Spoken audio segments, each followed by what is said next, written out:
Yo, this is Dash, and today is December 3rd, 2025, and I'm sitting out by Pauline, and I'm getting ready to answer one of your questions. If you don't know what I'm talking about or what I'm doing, for the month of December, for the past few years, I've actually done a thing called Ask Dash, where I answer almost anything. So all you have to do is leave me a question down below in the comments, and then what I will do is leave you a personal video reply, more or less, but also answering some questions, because I am a firm believer that if you have that question, or if you have a question, you might not be the only one to have that question. With that being said, let's roll into the next question.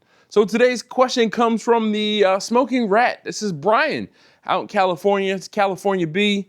What up, B? So he says, what inspired you to start catering, and how long did it take to get your pricing set to make a profit? How did I get started catering? So what ended up happening was, and way back when, so I guess a little bit of backstory. I'm just trying to stay warm out here. A little bit of backstory. In the beginning, when I started doing barbecue, I was doing barbecue and I was more or less cooking and giving food to my friends. One of my friends, and my friend Travis, who has been on the channel, he's been on live streams and he's helped me out over the years a ton.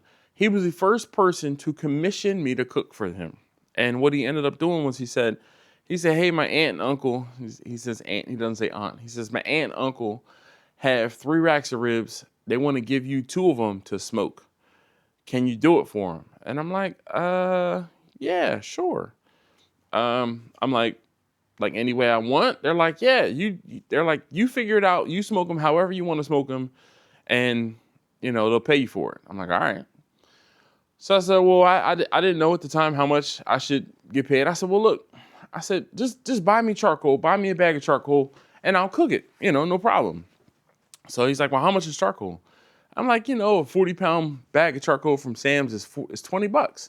He's like, all right, I'll give you $20. Say less, all right? I went to Sam's, got some charcoal, and I fired up the actually, I don't even think it was a drum at the time. It might have been the Brinkman. Anyway, sorry, I digress. Squirrel, Susie. So I start cooking these ribs for him, and I don't remember how I seasoned them. This was a good, this might have been 2013, 2012, 2013, maybe 2013. And I don't remember how I seasoned them. But what I do remember is when I was almost finished, I said, hey man, would they be cool if I had the half a rack of ribs too for my family to try them out so they could tell me what they thought, right? I said, I understand, your aunt and uncle, they might like them and they'll tell me they'll like them because they might tell me they'll like them. But I really want to find out if they're good. I would love for my family to try them. And he was like, yeah, they're cool with that. Sure. Have a rack. Well, half a rack. Have half a rack. And that was one of the things when I realized it's like, okay, wait a minute. I could get paid to do this, right? In the beginning, it was just fun, and it was just a side thing where I was having fun with it. So fast forward another, 6 months, year or so, and I'm selling food to my coworkers at my job, right? And I would bring food for myself to eat, and then I would have it in the break room, and people were like, oh my God, what is that? That smells fantastic. What is it? Here, try this. Or I would bring in samples of things to eat. Now, mind you, this is actually years later. Actually, no. So I would bring in samples and other things and have folks try it. And then it would be like, all right, let me get some of that. Let me get some of that. And then I was advertising basically that I was selling food via Instagram/Facebook. And one of my previous managers, she is the CEO of a credit union. And I used to work at credit unions. I a long time worked at credit unions. So she was my manager, And then after she left the credit union that we both worked for, she became more of a mentor to me. And we would link up and have lunch and just kind of talk about business. She would kind of bounce credit union ideas off of me, and I would bounce my barbecue business ideas off of her, and just other things like that. So one day we were, we used to have lunch every quarter. So one quarter we were having lunch, and she says, how much would it cost me to get you to cater a lunch for my credit union? And I'm like, I don't know, but I'll figure it out. And she's like, good answer. And she's like, good answer. She says, every month or every however many, whatever the cycle is, she said, we have an employee recognition type lunch, or I don't remember the whole details on it. Again, this is like 10 years ago. But she says, but we have a lunch and I want you to cater it. And I'm like I said, I don't know how or what, but I'll figure it out. So I figured it out. I put together pricing, and B, this kind of comes into your second question about pricing. The general rule of thumb when it comes to food and catering is you charge 3 times what the food cost you, okay? And then you adjust up or down accordingly, and this is something I put in, according to what your market will bear. So if you are in a little town in the middle of a little, county or parish, if you're in Louisiana, that nobody has money, then you're not going to be able to charge $50 a pound for brisket. It's just not going to happen. But if you are in a more affluent area and you're in California, and people can afford or have the disposable income to spend more money on luxury items like barbecue, then you need to charge, I won't say a little bit extra, but you can charge a little extra within reason and get paid for it. So, simple math, right? Let's say brisket costs me $5 a pound. It's not costing me $5 a pound. It's a little more than $5 a pound. But anyway, I digress. So brisket is $5 a pound. Smart money says that you should be charging, or I should be charging, 3 times what I pay for the brisket, right? But I want you to keep something in mind. When I cook brisket, there is loss. So that $5 brisket actually costs me $10 per pound because of the fact that when I cook a brisket, I'm losing almost 50% of the weight of the brisket that I start with. From trimming, from moisture loss, from cooking, from all of those factors, that 10-pound brisket I buy ends up being 5.5, maybe 6 pounds of brisket that I can actually sell. With that being said, the smart money is to just say, if I have a 15-pound brisket, I'm going to be left with 8 pounds, or 7.5, 8 pounds of brisket. Meaning that 5-pound brisket doesn't cost me $5. It costs me, $5 per pound. It costs me $10 per pound. And because it costs me $10 per pound, I need to triple that number. So now the brisket that I'm charging for, I'm charging $30 a pound. Again, that's simple math. What I'm actually losing a little bit of money, a little bit of profit on the brisket currently because of the price of brisket being so high. Pork shoulders the same way. Chicken wings, I kind of had to figure out how much the chicken wings in total cost me.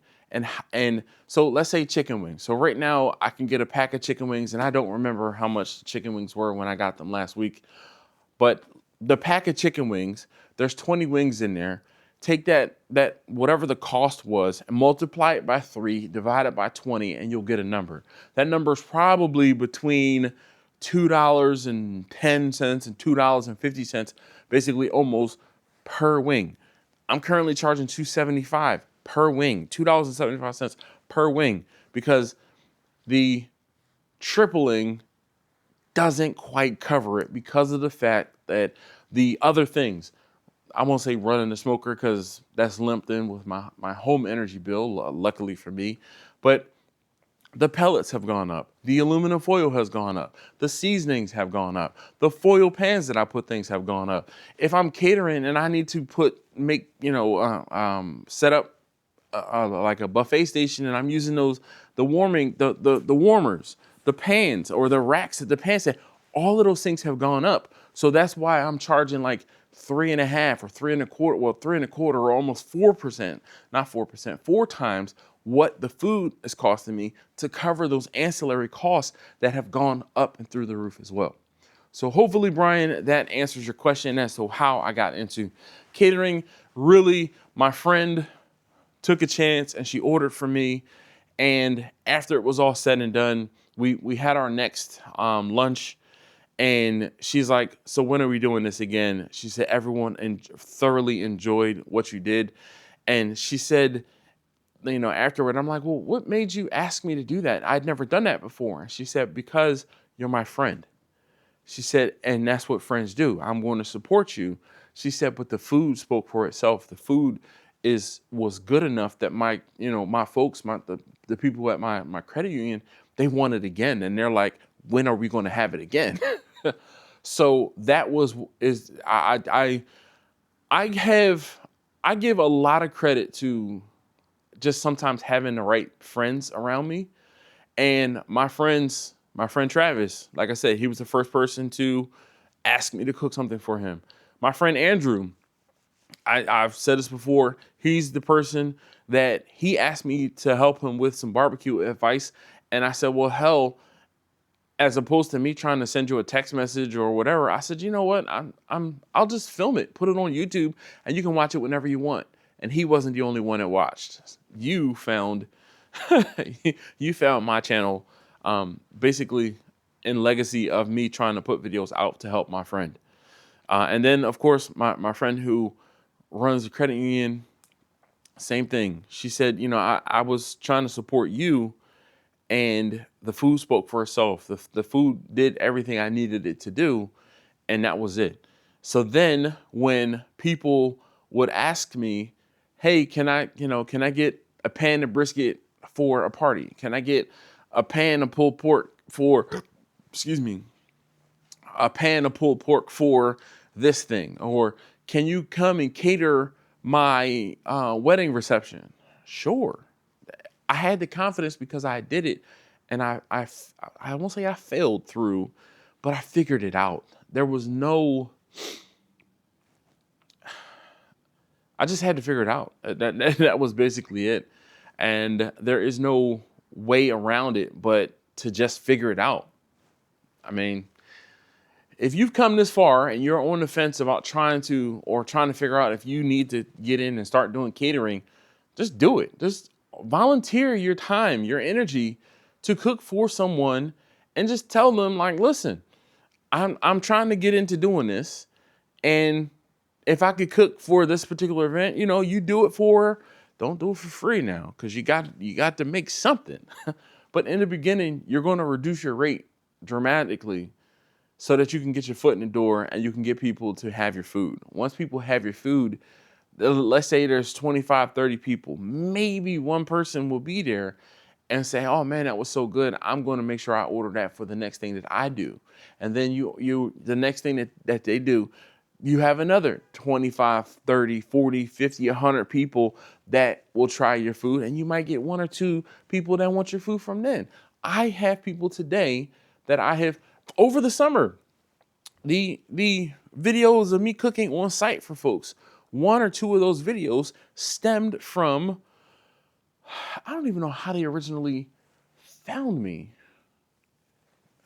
I don't want to make this video any longer than it is, going down memory lane. But this is one of the things that I love about these videos, is because I get to kind of talk about my backstory or my story as to how I got to where I am. And I know that I can't always do that in a video where I'm cooking a brisket or in a video where I'm doing something else. But there are times, and you guys have seen it, where I will go down memory lane and pluck a video from 10 or 15 years ago, well, not that long ago, but from 5 to 7 years ago, and insert it into the current video. And man, oh man, have times changed.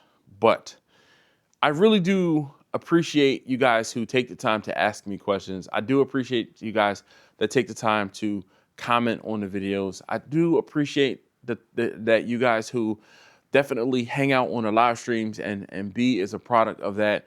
He found me through this cooker here. He has a Lone Star Grills, I think he has a 42 offset, but he has a Lone Star Grills pellet cooker as well.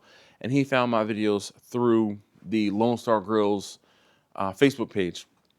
And he stayed, and I'm very appreciative. So I'm gonna end this again. So thank you guys so very much. I'll see you in the next video. Don't forget to ask your question.